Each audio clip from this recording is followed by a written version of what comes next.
Hi. Want to have sex, bitch? What's up, guys? In this video, I'm going to explain exactly how you can turn a girl on within a few seconds of meeting you without relying on things like looks, money, or status. Now, you might be wondering, who is this guy? Why should I believe him? I've actually filmed dozens, maybe even hundreds of videos of myself approaching women. And now you just have to take my virginity. Hey! Hi, I'm so happy to see you. You're nice and you are good at conversation.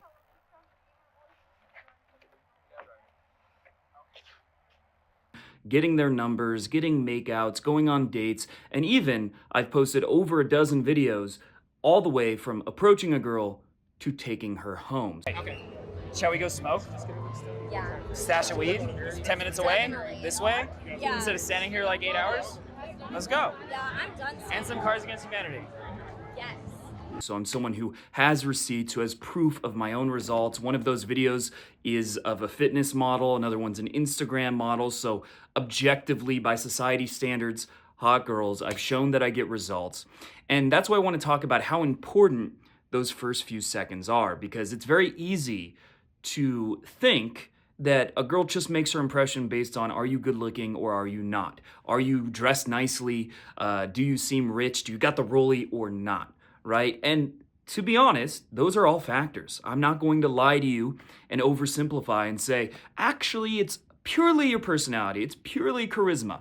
No, if you fit in and you look like the kind of women that society says she's supposed to be attracted to, that's going to help, right? That's going to be an advantage. That's going to make it easier or more likely that a girl's instantly going to be receptive. It's 100% true.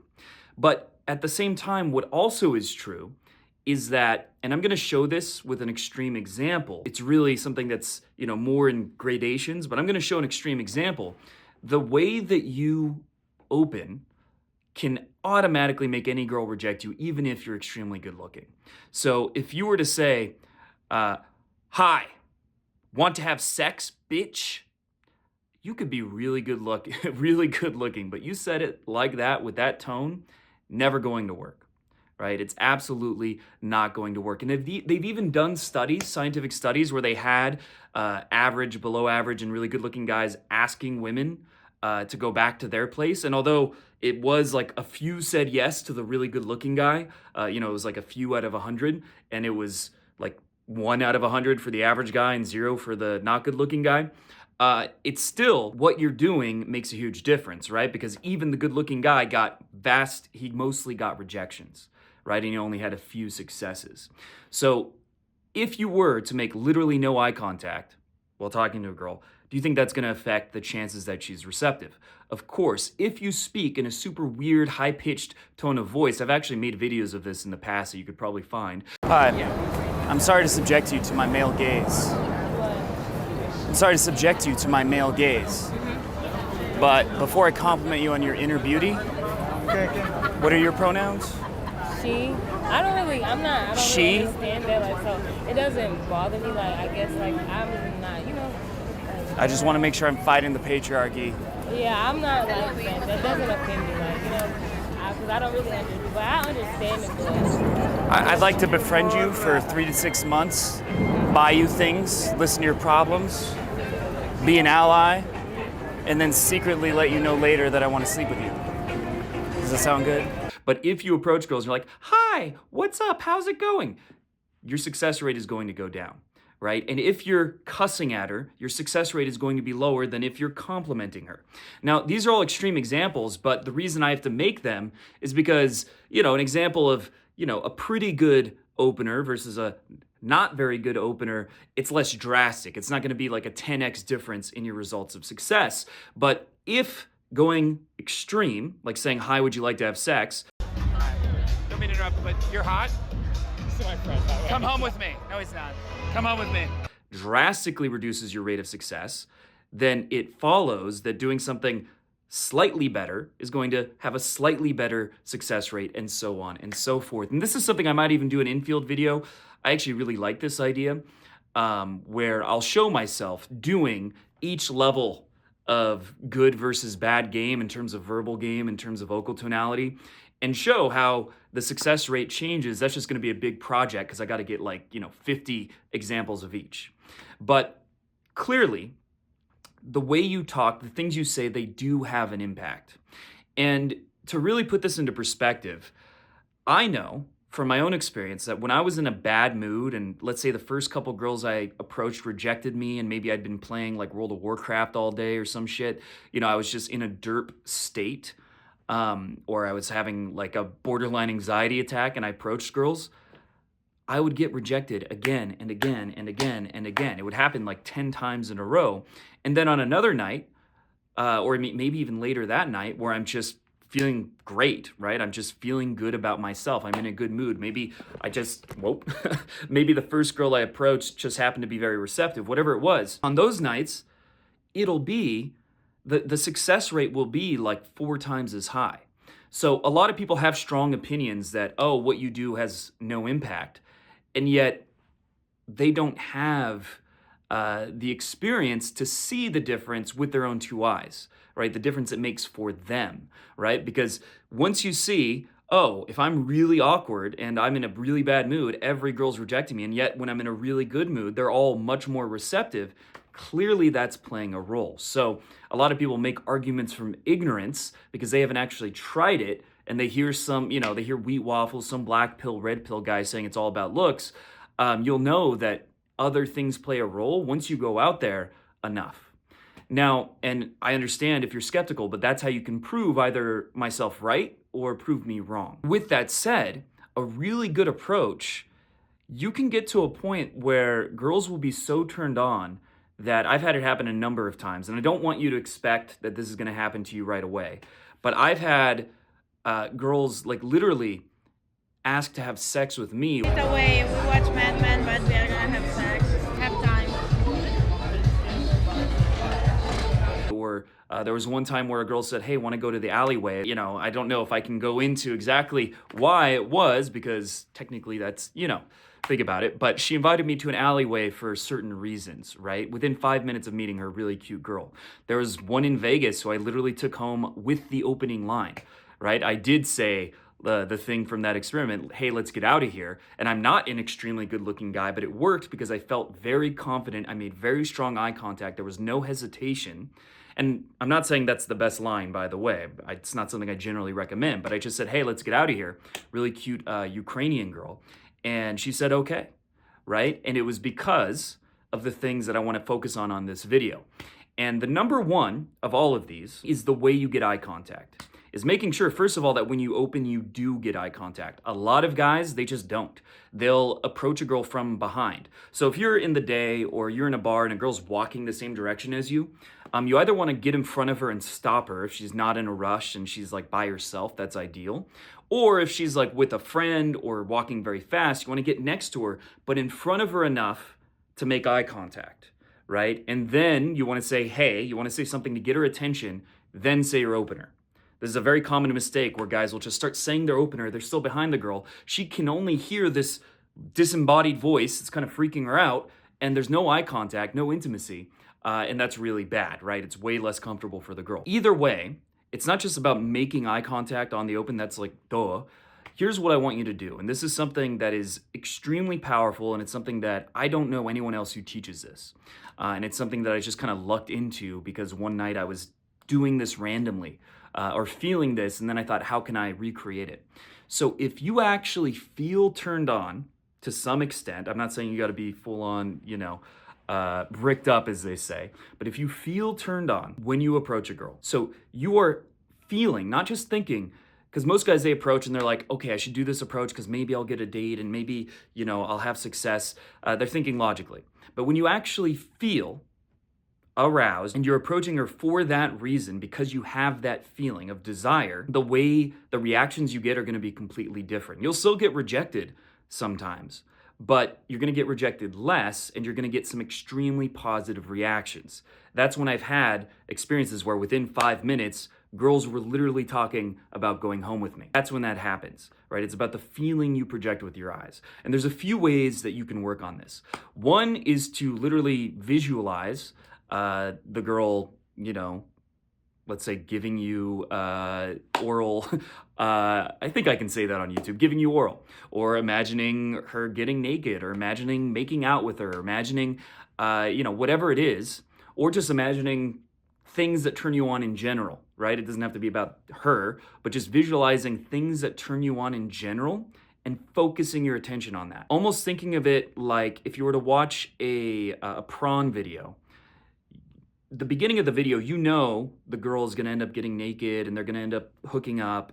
You know that's going to happen, and you're already kind of thinking about that. That's like the context of your mind, right? It's in a sexual state. So you're kind of thinking about the things that might happen.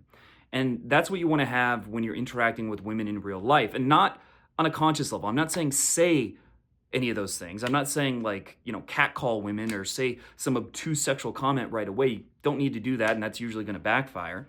But I'm saying if you feel those emotions transfer from person to person. This is known as emotional contagion. It also has to do with mirror neurons. This is something that is well known, that the way you feel is going to affect the way other people. And if you feel afraid of rejection, and you feel stiff, and you feel nervous, and those are your main emotions, that's going to transfer, and the girl's going to react appropriately, right? If someone gets really mad at you, you're going to react to that emotion. You're either going to get really mad back, or you're going to get defensive. But if it's a negative emotion, you're going to have some kind of negative reaction. And generally, if it's a positive emotion, you're going to have a positive reaction. And that applies to this as well as anything. And so a lot of guys who think that they're not good looking enough, it's really they don't have the ability to feel aroused around women, to feel turned on at all, because they're ashamed of it, because they think they'll get rejected, because they think they're too ugly, and they block this off and they never feel it. And that's why women don't react to them in a sexual way. And it's this kind of really depressing, self-fulfilling prophecy. But once you practice this, and I'll give you a few specific strategies, you'll see the way women react to you completely changes. And you're not doing anything aggressive. You're not doing anything that could, make a girl like get upset, because you're not saying, hey, wanna fuck, right? You're not saying something like that. You're just feeling a certain emotion, right? And it's something that's subtle. And what's really cool is if you do it right, she'll just wonder, why am I feeling turned on around this guy?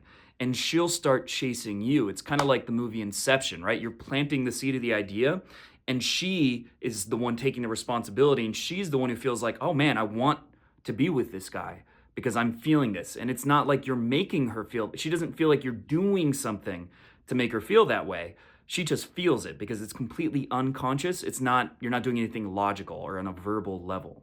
So it's extremely powerful, and there's a couple ways you can do this. Number one is by, like I said, just imagining anything that turns you on. Number two is imagining verbally in your head something that makes you think more sexually. So you're directing your subconscious mind. So an example would be, I want you, right? I want to fuck you. I want, like, anything like that. Or I think you're sexy. Anything along those lines could work. And some people, the first is going to work better. Some people, the second is going to work better. But I would definitely recommend trying both.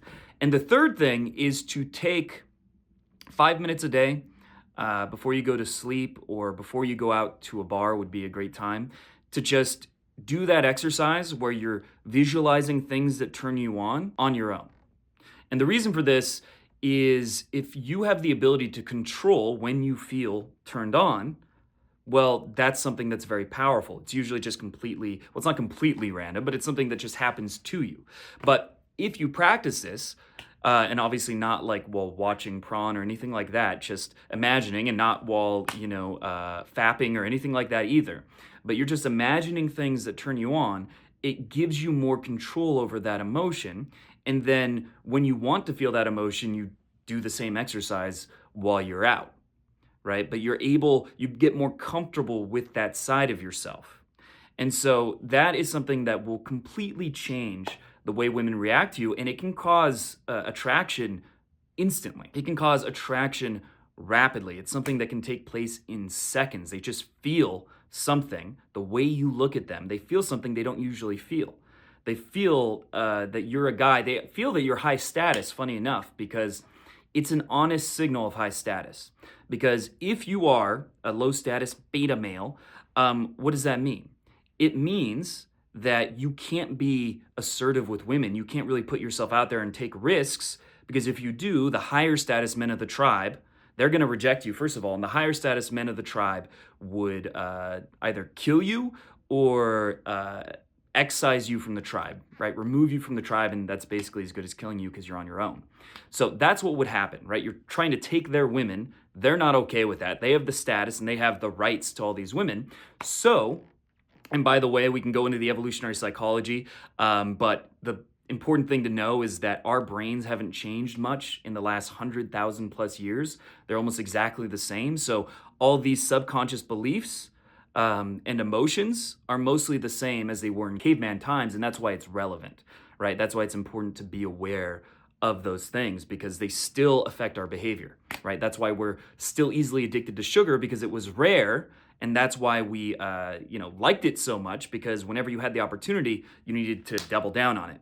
But in today's world, sugar is common. So that's, an aside, but that's why it's important because you can extrapolate our current behavior from our evolutionary roots. So what this means is low status men wouldn't feel comfortable holding strong eye contact. They wouldn't feel comfortable being aroused. They would suppress their own arousal. And that's what most modern men do. And it's also what society, encourages men to do. And so you suppress that side of yourself, and then you think women just aren't attracted to you, but they automatically feel that you are low status because the way that you're interacting with them is effectively neutered. There is no sexual charge in there at all. And so as you become comfortable with this, as you practice this, you'll start to realize you get better reactions. You'll start to realize it's effective. And then you will unconsciously start to believe or even really know, oh, I am a high status guy that deserves women, right? And so you start getting on an upward spiral. So that's the most important thing when it comes to instantly attracting women. The second one that I'm going to mention much more briefly, because this video has already been pretty long, is your vocal tonality. Is that if you approach women, and I would recommend a few times at least, record yourself. Just put your phone in a shirt with a pocket or get some, use AirPods or like wired earbuds that have a speaker. Just record a few of your approaches and pay attention to whether your voice changes. Because most men, when they approach women, their voice gets more supplicative, more submissive. And this does the exact same thing where it signals low status, right? That's how a low status man who's worried about the potential negative consequences and is expecting rejection. And so he's like, I'm not, I would never make a move. I would never, do anything like that. That's what he's letting the girl know subconsciously. So notice if your voice gets more timid or if it starts going up at the end. And by that, I mean, a good example is like, hi, I just want to say my name's Avery. And that's maybe a little exaggerated, but on the first day when I work with people in person, I often notice that these clients, when they approach women, their voice goes up at the end. I record it for them, show them, and then they never do it again because it's like, oh man, that's so fucking cringe. Of course I'm not gonna do it again. They get a negative anchor to that behavior and they become aware of it, right? So what you can do is record a few approaches. Notice if you're doing that or if you're speaking at a higher tonality in general. And if you're doing any of those things, that means that you need to change it. And now that you're aware of it, it'll pretty much be automatic, right? Because this is an unconscious habit. Now you're aware that your voice is like coming from up here, and it's gonna be pretty easy to fix because it's only something you're doing when speaking with attractive women, even though you're much better, more normal when speaking to male friends or coworkers or whatever. That's the second thing. And to add on to that a little bit, you wanna speak with some punchiness. You wanna really get their attention, right? There's a big difference between, hi, my name's Avery. There's this, hi, my name's Avery. Right? And I mean, doing it to a camera is not going to be perfect because there's not, it's an artificial situation, but you can see the difference. You want to have some punchiness, some enthusiasm, some charisma, some emotion in the way that you speak. And the first few seconds, the girl will feel, oh, this guy, he's not about it, right? He's half-assing it. He's a low status beta male who doesn't deserve to reproduce. They're going to feel either this guy is like, he really wants to meet me and this guy has strong intentions, or this guy is kind of weak and he's half-assing it. And on some level, everything you do in an interaction with a woman is indicating how you're going to be in bed. That's a good way to look at it. So think about everything you do as a metaphor for how you're going to have sex. And if it is something that would lead to bad sex, it's probably not ideal, right? So speaking with a weak vocal tonality, being submissive in the way that you speak by being all supplicative, not holding strong eye contact, not being sexual and being completely, self-protective instead, right? Being neutered. Is that going to make for, no. Being expressive versus being robotic, being dominant, et cetera, et cetera. And I'm sure there's exceptions, but as a general rule, that's a good way to think of it. And, maybe not consciously, but the girl can kind of feel that that is the kind of guy you're going to be in bed. And if it's like a terrible experience, then why is she going to, not reject you? So those are the two ways that you can get a girl's attention right away in a way that actually turns them on. If you do this right, you practice this over the course of several weeks, couple months, and you do it consistently, you will notice a night and day difference between the reactions you get from women. And I will link somewhere some examples of my infield that kind of show this principle in action, that show examples of good approaches in terms of eye contact, in terms of vocal tonality. So I'll show that somewhere in a card or something. But with that said, I hope you enjoyed this video. I hope you got a lot of value from it. If you want to completely change the results you're getting in dating as quickly as possible, especially if you're someone who feels stuck, who feels like it's very hard to get yourself to approach girls in real life. Maybe you want to do it, but you keep making excuses, you keep half-assing it, you can't get yourself to really fully commit and to take consistent action, or you're not getting enough matches on dating apps and you feel like, I must be ugly. Well, no, you're not. Your pictures just suck. Or you're someone who gets friend-zoned a lot, like maybe you do talk to a lot of girls, but they keep friend-zoning you, they don't see you in a sexual way, or you get flaked a lot. The fastest way to fix all of those is in-person coaching, is to take a 3-day boot camp with me. First of all, you're going to get a photo shoot, which will drastically increase the amount of matches you get. I've been doing photo shoots for several years now, and I also happen to have a $4,000 camera, and on average, you're going to at least 10x the amount of matches you get on dating apps, unless you already have like extremely good pro photos. That's the result you can expect. And then even if you're someone who has crippling approach anxiety, who can't approach a girl at all, who's never done it in your life. I've had a number of clients, even in the last couple months, who'd never approached or hadn't approached in years. On average, my clients do 50 to 100 approaches, no matter how little experience they have, because signing up for in-person coaching with me changes your mindset from that of a dabbler or someone who's considering the idea of getting good at this to someone who is taking it seriously, right? Who's taking themselves seriously, who's not going to just half-ass it. And then when you meet me in person and I say, go approach that girl, it's going to be more awkward not to approach her, more anxiety-provoking not to approach her than to approach her. And then after 5 or 10 approaches, you'll start actually having fun approaching women. You'll start getting some positive responses, and then it'll be something that doesn't feel like a big deal. The weight will be lifted off your shoulders, and then when you go home, as long as you don't take like a 3-month break or something from approaching, it's going to be 1,000 times easier to take consistent action and to get real results. And beyond that, I'm also going to be giving you feedback after your approaches. I'm even going to film some of your approaches, and I'm going to find out what mistakes you're making, which could be about your vocal tonality, it could be about your eye contact, it could be about freaking girls out the way you initially approach, the angle you approach from, it could be that you're running out of things to say. Whatever it is, I'm going to give you a solution to that you can implement immediately. Now, I won't go into much more explanation about the kinds of results you can expect and how my boot camps work, because I'll just link a collection of testimonials below of the kinds of results that guys get when they take a boot camp. But if that sounds like it might be interesting to you, click the link below to schedule a free call with me to learn more about my in-person coaching.